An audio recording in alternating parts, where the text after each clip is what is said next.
ನಾಳೆ ಮುಖ್ಯಮಂತ್ರಿ ಸಿದ್ದರಾಮಯ್ಯನವರು ದೆಹಲಿಗೆ ಪ್ರಯಾಣವನ್ನ ಬೆಳೆಸಲಿದ್ದಾರೆ ಎನ್ನುವಂಥದ್ದು ಗೊತ್ತಾಗ್ತಾ ಇದೆ. ದೆಹಲಿಗೆ ಭೇಟಿ ನೀಡಿ ಹೈಕಮಾಂಡ್ ನಾಯಕರನ್ನ ಅವರ ಜೊತೆಯಲ್ಲಿ ಮಾತುಕತೆಯನ್ನು ನಡೆಸಲಿದ್ದಾರೆ. ಹೈಕಮಾಂಡ್ ನಾಯಕರನ್ನ ಭೇಟಿಯಾಗಲಿದ್ದಾರೆ ಸಿಎಂ. ನಾಳೆ ದೆಹಲಿಗೆ ಪ್ರಯಾಣ ಬೆಳೆಸಲಿದ್ದಾರೆ ಸಿಎಂ. ಹಾಗೆಯೇ ಹೈಕಮಾಂಡ್ ನಾಯಕರನ್ನ ಮುಖ್ಯಮಂತ್ರಿ ಸಿದ್ದರಾಮಯ್ಯನವರು ಭೇಟಿಯಾಗ್ತಾರೆ. ಸ್ಟೇಡಿಯಂ ದುರಂತದ ಬಗ್ಗೆ ವಿವರಣೆಯನ್ನ ಹೈಕಮಾಂಡ್ ನಾಯಕರಿಗೆ ಮುಖ್ಯಮಂತ್ರಿ ಸಿದ್ದರಾಮಯ್ಯ ಕೊಡಲಿದ್ದಾರೆ ಎನ್ನುವಂಥದ್ದು ಗೊತ್ತಾಗ್ತಾ ಇದೆ.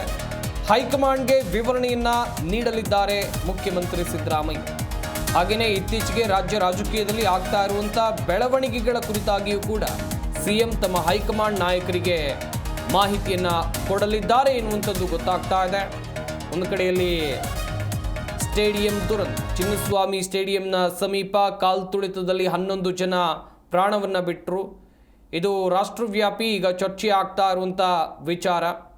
ಸದ್ಯ ಹೈಕಮಾಂಡ್, ಕಾಂಗ್ರೆಸ್ನ ಹೈಕಮಾಂಡ್ ಕೂಡ ಈ ಬಗ್ಗೆ ಗಂಭೀರವಾದಂಥ ಚಿಂತನೆ ನಡೆಸಿದಂತೆ ಕಾಣ್ತಾ ಇದೆ.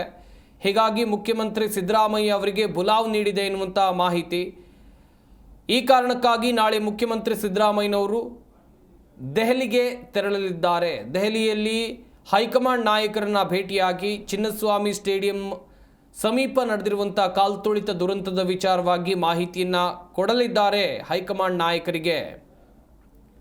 ಇದು ಮಾತ್ರ ಅಲ್ಲ, ಇತ್ತೀಚೆಗೆ ರಾಜ್ಯ ರಾಜಕೀಯದಲ್ಲಿ ಅಥವಾ ಅವರ ಪಕ್ಷದಲ್ಲಿ ಆಗ್ತಾ ಇರುವಂಥ ಬೆಳವಣಿಗೆಗಳು, ಇದರ ಬಗ್ಗೆಯೂ ಕೂಡ ಹೈಕಮಾಂಡ್ ನಾಯಕರ ಜೊತೆಯಲ್ಲಿ ಚರ್ಚೆಯನ್ನು ನಡೆಸಲಿದ್ದಾರೆ ಎನ್ನುವಂಥದ್ದು ಗೊತ್ತಾಗ್ತಾ ಇದೆ. ಒಟ್ಟಿನಲ್ಲಿ ಕುತೂಹಲವಂತೂ ಖಂಡಿತವಾಗ್ಲೂ ಇದ್ದೇ ಇದೆ ಈ ಸಂದರ್ಭದಲ್ಲಿ. ಅಂತ ಹೇಳಿದ್ರೆ ಎಂಥ ಜಟಾಪಟಿ ನಡೀತಾ ಇದೆ ರಾಜ್ಯ ರಾಜಕೀಯದಲ್ಲಿ, ನೀವು ಕೂಡ ನೋಡಿರಬಹುದು. ಒಂದು ಕಡೆಯಲ್ಲಿ ಪ್ರತಿಪಕ್ಷಗಳಿಂದ ಕೇಳಿ ಬರ್ತಾ ಇರುವಂಥ ಆಗ್ರಹ, ಸರ್ಕಾರವೇ ಈ ಕಾಲ್ತುಳಿತ ಪ್ರಕರಣಕ್ಕೆ ಕಾರಣ ಎನ್ನುವುದಾಗಿ ದೊಡ್ಡ ಮಟ್ಟದ ಆರೋಪಗಳು ಪ್ರತಿಪಕ್ಷಗಳಿಂದ ಕೇಳಿ ಬರ್ತಾ ಇರುವಂಥದ್ದು.